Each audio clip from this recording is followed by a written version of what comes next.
ሰላም ጤና ይስጥልኝ እንደምን ሰነበታችሁ ክብር ለሚገባችሁ ዓለም ሙሉ የምትገኙ የቻናላችን ቤተሰቦች ብሩታው ሰላምታችን በእያላችሁበት በምድር ዳርቻ ይድረስልን እያልን ዛሬ ከሀገርና እስከ ዓለም ጫፍ ድረስ የሚገኙ አዳዲስ መረጃዎችን ወደ እናንተ እናቀርባለን።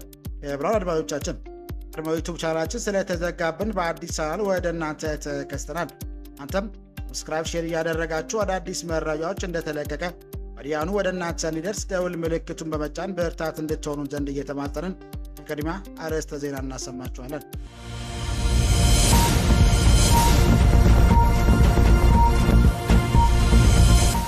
ኤርትራ ሰራዊቷን በአስቸኳይ ከግዛቷ እንድታስወጣና ድርድር ዝግጁ እንድትሆን ኢትዮጵያ ጠየቀች። ኤርትራ ሰራዊት ተቆጣጥሯቸው ከሚገኙ የኢትዮጵያ ሉዓላዊ ግዛት እንዲወጣና ድርድር ዝግጁ እንዲሆኑ የኢትዮጵያ ውጭ ጉዳይ ሚኒስቴር ጠየቀ።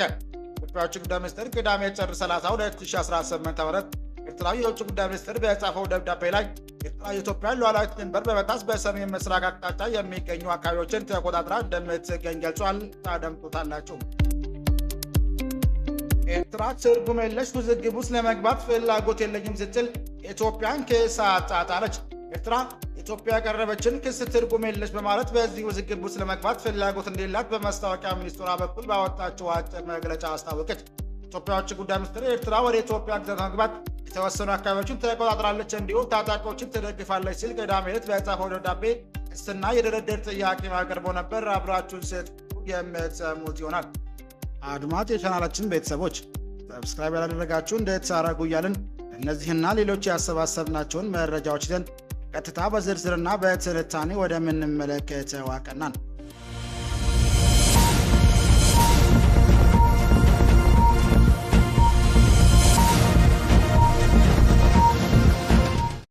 ኤርትራ ሰራዊቷን በአስቸኳይ ከግዛቷ እንድታስወጣና ለድርድር ዝግጁ እንድትሆን ኢትዮጵያ ጠየቀች። ኤርትራ ሰራዊት ተቆጣጥሯቸው ከሚገኙ የኢትዮጵያ ሉዓላዊት ግዛት እንዲወጣና ድርድር ዝግጁ እንዲሆኑ የኢትዮጵያ የውጭ ጉዳይ ሚኒስቴር ጠየቀ። ኢትዮጵያ የውጭ ጉዳይ ሚኒስቴር ቅዳሜ ጥር 30 2018 ዓ.ም ኤርትራውያን የውጭ ጉዳይ ሚኒስቴር በጻፈው ደብዳቤ ላይ ኤርትራ ኢትዮጵያ ሉዓላዊ ድንበርን በመጣስ በሰሜን ምስራቅ አቅጣጫ የሚገኙ አካባቢዎችን ተቆጣጥራ እንደምትገኝ ገልጿል። የውጭ ጉዳይ ሚኒስቴር አቀባይ አምባሳደር ነቢያት ጌታቸው ደብዳቤውን ትክክለኛ ለቢቢሲ አረጋግጠዋል። ደብዳቤው ኢትዮጵያ መንግስት በተደጋጋሚ የኤርትራ ጦር ከግዛቱ ለቆ እንዲወጣ መጠየቁን አስታውሶ ይህ ጥያቄው ተቀባይነት የሚያገኝ ከሆነ ባህር አገልግሎት ጉዳዮችና በአሰብ ወደብ በኩል የባህር መዳረሻን ጉዳይ ጨምሮ ሁሉንም የጋራ ጥቅም ጉዳዮችን ለመፍታት በቅን ልቦና ድርድር ለመሳተፍ ፈቃደኛ መሆኑን አስታውቋል። የውጭ ጉዳይ ሚኒስትር ጌዲዮን ጢሞቴዎስ ጻፈውና ለኤርትራ የውጭ ጉዳይ ሚኒስትር ኦስማን ሳላ በተላከው በዚህ ደብዳቤ ኤርትራ ሰራዊት ለረጅም ጊዜ የኢትዮጵያ ሉዓላዊ ግዛትን በመጣት ሰሜን ምስራቅ አቅጣጫ መቆጣጠሩንም ጠቅሷል። እዚህ ደብዳቤ ላይ ሁለት ሀገራት በሚያዋስናቸው አካባቢዎች ኤርትራ መንግስት በስም ላልጠቀሱ የተለያዩ ታጣቂ ቡድኖች ቀጥታ የቁሳቁስ ድጋፍና እርዳታ እንደሚያቀርብም በመጥቀስ ወንጅሏል። ደብዳቤው ላይ የታጣቂ ቡድኖች በስም ባይጠቅስም ሲቀደም የኢትዮጵያ መንግስት ኤርትራ ለህወሓትና ለፋኖ ታጣቂዎች ድጋፍ ያደርጋል ሲል መወንጀሉም ይታወሳል። ኢትዮጵያ በደብዳቤው ላይ የኤርትራ መንግስት ሉዓላዊነትና በድንበር ላይ ከሚፈጽመው ጥሰት በተደጋጋሚ እንዲጠቃ ቢጠይቅም ጥረቱ ሰሚ አላገኘችም በደብዳቤው ላይም ገልጿል። ባለፈው ጥቂት ቀናት ሁለቱን ሀገራት በሚያዋስናቸው ድንበር አካባቢ ሳዩት ለውጦች የኤርትራ መንግስት ተጨማሪ የጥፋት መንገድን መምረጡን ያመለክታል ሲል የውጭ ጉዳይ ሚኒስትር በደብዳቤው ላይ አመላክቷል። የውጭ ጉዳይ ሚኒስትር የኤርትራ መንግስት በደብዳቤው ላይ በስም ካልጠቀሳቸው ታጣቂዎች ጋር ኤርትራ መንግስት ወታደራዊ እንቅስቃሴ እያደረገ እንደሚገኝ በደብዳቤው ላይ ጠቅሷል። ሰሜን ምስራቃዊ የኢትዮጵያ ድንበር የኤርትራ ጦር ወታደሮች ወደ ኢትዮጵያ ጋር ዘልቀው መግባታቸውና ሰሜን ምዕራብ የሀገሪቱ ድንበር ደግሞ የኤርትራ ጦር አማጺ ቡድኖች ጋር እያደረገ ያለው የጋራ ወታደራዊ እርምጃ ጸብጫሪነት ብቻ ሳይሆን ፍጹም የሆነ ወረራ ነው ሲል ድርጊቱን አውግዟል። አክሎም ይህን ተቀባይነት የሌለው ሁኔታ ለመቃወም ኤርትራ መንግስት ወታደሮቹን ከኢትዮጵያ ግዛት በአስቸኳይ እንዲያወጡና ከአማጺ ቡድኖች ጋር ያለውን ትብብር እንዲያቆም በይፋም ጠይቋል። ሁለቱ ሀገራት የጋራ ብሔራዊ ጥቅምን ባስከበረ መልኩ አላቀ የመከባበር ስሜት ለመካከርና ዝግጁ ነን ያለው የውጭ ጉዳይ ሚኒስትሩ ደብዳቤ አሁን ኤርትራ በኩል የተከፈተው ትንኮሳ ግን በምንም መመዘኛ ተቀባይነት የሌለው መሆኑን አስታውቋል። አክሎም ኤርትራ ሰራዊቷን በአስቸኳይ እንድታስወጣና ለሰላማዊ ድርድር ዝግጁ እንድትሆን በይፋ እንጠይቃለን ሲል በአጽንኦት ጠይቋል። ለግማሽ ምዕተ ዓመታት ያህል ሁለቱም ሀገራት የማያባራ ግጭት ላይ እንደኖሩ የሚያብራራው ደብዳቤው ይህ አይነቱ የግጭት አዙሪት በውይይትና በዲፕሎማሲያዊ ጥረት አልባት ሊያገኝ የሚችልበት እድል እንዳለ መግለጹ በኤርትራ በኩል በጎ ምላሽ ከተገኘ የኢትዮጵያ መንግስት ልዩነቶችን በሰላማዊ ድርድር ለመፍታት ዝግጁ መሆኑን ያብራራል። የውጭ ጉዳይ ሚኒስትሩ የኢትዮጵያ ሉዓላዊነትና የግዛት አንድነት እንዲከበር ያቀረብነው ህጋዊ ጥያቄ አዎንታዊ ምላሽ ካገኘን የኢትዮጵያ መንግስት የባህር ላይ ጉዳዮችና ከአሰብ ወደብ በኩል ወደ ባህር በር ጉዳዮች ጨምሮ አጠቃላይ የጋራ ጉዳዮች ላይ ሁሉን አቀፍ እልባት እንዲያገኝ በቅን ልቦና ድርድር ለማድረግ ፈቃደኛ ነን ብሏል። የኤርትራ መንግስት በኩል እስካሁን ለዚህ ደብዳቤ የሰጠ ይፋ ባይኖርም ጋራ መከባበርና መተሳሰብ ግንኙነት ለመፈተሽ ቆርጠን ተነስተናል ያለው የውጭ ጉዳይ ሚኒስትሩ ደብዳቤ ቀና ምላሽ እንደሚያገኝ ተስፋውን ገልጿል።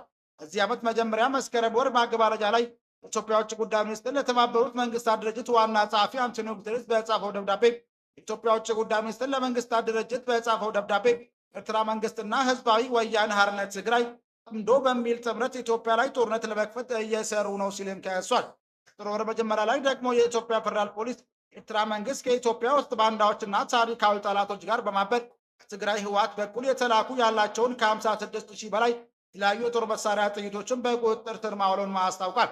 ኢትዮጵያ የጎረቤት ሀገር የኤርትራ መንግስት በአማራ ክልል ለሚንቀሳቀሱ የፋኖ ታጣቂዎች የተለያዩ አይነት የጦር መሳሪያ ጥይቶችን እየሰጠ ነው ስትልም ትከሳለች።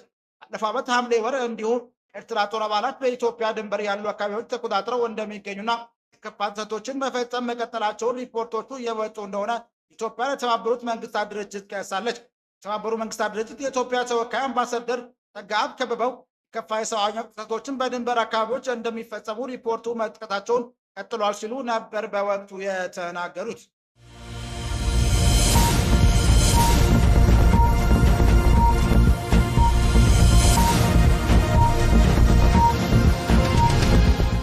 ኤርትራ ትርጉም የለሽ ውዝግብ ውስጥ ለመግባት ፍላጎት የለኝም ስትል የኢትዮጵያን ክስ አጣጣለች።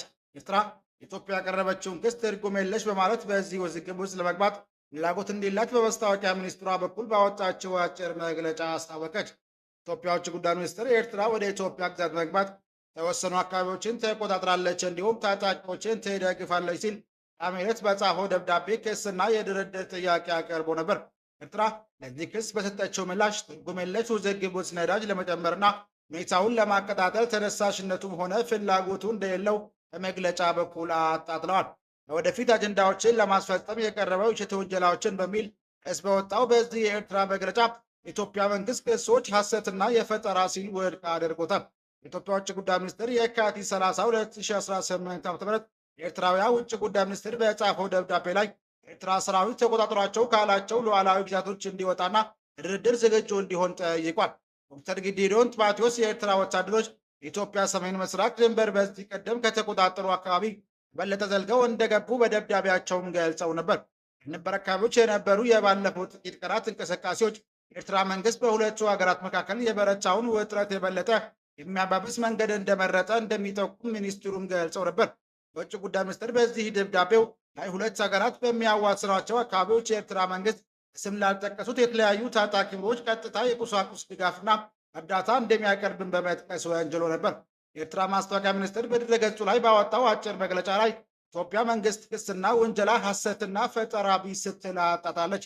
ማስታወቂያ ሚኒስትር በዚህ መግለጫው ላይ የኢትዮጵያ ውጭ ጉዳይ ሚኒስትር ደብዳቤ በድምፀትና በይዘቱ ከኋላም ባለው ምክንያትና ዓላማው አስገራሚ ነው ሲል የደብዳቤውን ይዘት ነቅፏል። የኤርትራ ማስታወቂያ ሚኒስትር በመግለጫው ላይ የሚያሳዝን ሁኔታ በኤርትራ ላይ ከ2 ዓመታት በላይ የቆየው የጥላቻ ዘመቻ አካሄድና አዙሪት ውስጥ ሌላ አሳዛኝ ተግባር ነው ሲል የኢትዮጵያ መንግስትን ደብዳቤ ይዘት ኮንኗል።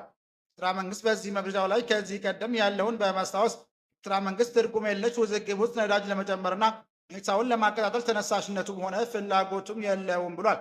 ኢትዮጵያ ውጭ ጉዳይ ሚኒስትር የካቲት 30 2018 ዓ.ም ኤርትራ አቻው በጻፈው ደብዳቤ ላይ ኤርትራ የኢትዮጵያን ሉዓላዊነት ድንበር በመጣስ የሰሜን ምስራቅ አቅጣጫ የሚገኙ አካባቢዎችን ተቆጣጥራ እንደምትገኝም ገልጿል። ደብዳቤው የኢትዮጵያ መንግስት በተደጋጋሚ የኤርትራ ጦር ከግዛቱ ለቆ እንዲወጣ መጠየቁን አስታውሶ ይህ ጥያቄው ተቀባይነት የሚያገኝ ከሆነ ባህር አገልግሎት ጉዳዮችና በአሰብ ወደብ ጉዳይ፣ የባህር መዳረሻ ጉዳይ ጀምሮ ሁሉም የጋራ ጥቅም ጉዳዮችን ለመፍታት በቅን ልቦና በድርድር ለመሳተፍ ፈቃደኛ መሆኑን አስታውቋል። የኢትዮጵያ ኤርትራ መንግስት ሉዓላዊነቷና ድንበሯን ከመጣስ ልትቆጠብ በተደጋጋሚ ጥሪ ማድረጉን ቢገልጽም ጦቹ መቼ እንደተከሰቱ በግልጽ አላመላከተም። ኤርትራ ጦር በትግራይ ጦርነት ወቅት የኢትዮጵያ ጦር ጎን ተሰልፎ የህወሓት ኃይሎችንም ተዋግቷል። ኢትዮጵያና የኤርትራ ከዚህም ቀደም በድንበር ይገባኛል ጥያቄ ጦርነት ውስጥ ገብተው የነበረ ሲሆን በአልጀርስ ስምምነት መሰረት የተቋቋመው የድንበር ኮሚሽን ውሳኔ ላይ የተቀመጡ የድንበር ማካለሎች ሙሉ በሙሉ ፈጻሚ ሳይሆኑም ቆይቷል። ኢትዮጵያ ኤርትራ ወታደሮች ሉዓላዊ ግዛቷን ጥሰው በኃይል ከተቆጣጠሩ ስፍራዎች መኖራቸውን ስትገልጽ ይህ የመጀመሪያውም አይደለም። አለፈው ዓመት ሐምሌ ወር በተባበሩት መንግስታት ድርጅት የኢትዮጵያ ተወካይ አምባሳደር ጸጋብ ከበበው ኤርትራ ጦር አካባቢ በኢትዮጵያ ድንበር አካባቢ ያሉ ስፍራዎችን ተቆጣጥረው እንደሚገኙና የከፋ የሰብአዊ መብት ጥሰቶችን በድንበር አካባቢዎች እንደሚፈጽሙ ሪፖርት መውጣታቸውን ቀጥለው ሲሉም ተናግረው ነበር።